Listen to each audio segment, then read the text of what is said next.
তিনি নেই, তবু তিনি আছেন। তিনি আছেন তার অসংখ্য অনুগামী, কর্মী এবং সমর্থকদের স্মরণে, মননে।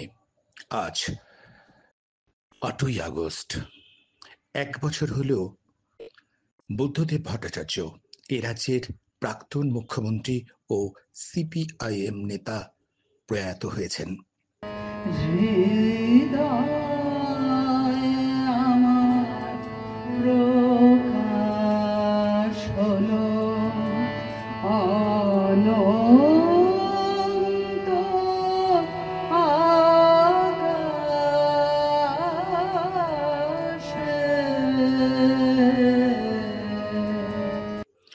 আলিমুদ্দিন স্ট্রিটে মজফফর আহমেদ ভবনে আজ বুদ্ধদেব ভট্টাচার্যর স্মরণ সভার আয়োজন করা হয়।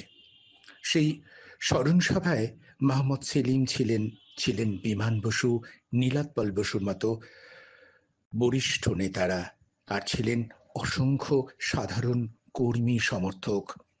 তাদের স্মরণেই বারবার করে এসেছে বুদ্ধদেব ভট্টাচার্য যে স্বপ্ন দেখতেন, সেই স্বপ্নের কথা। আর বারবার করে যা এসেছে তা হলো তার রবীন্দ্র ভক্তির কথা। তাই তার স্মরণ সভায় রবীন্দ্রনাথের গান গাওয়াটা যেন অবধারিতই ছিল।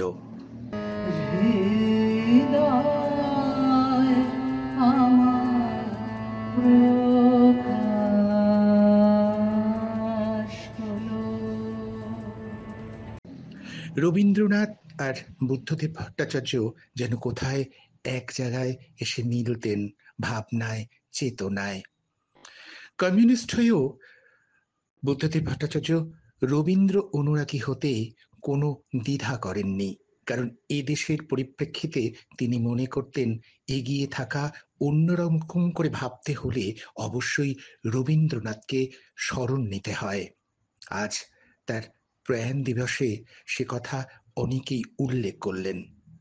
আর যেটা উল্লেখ করলেন সবাই, এ রাজ্যের এখন যে অরাজক অবস্থা, তাকে নতুন করে শুধরে দিতে হবে।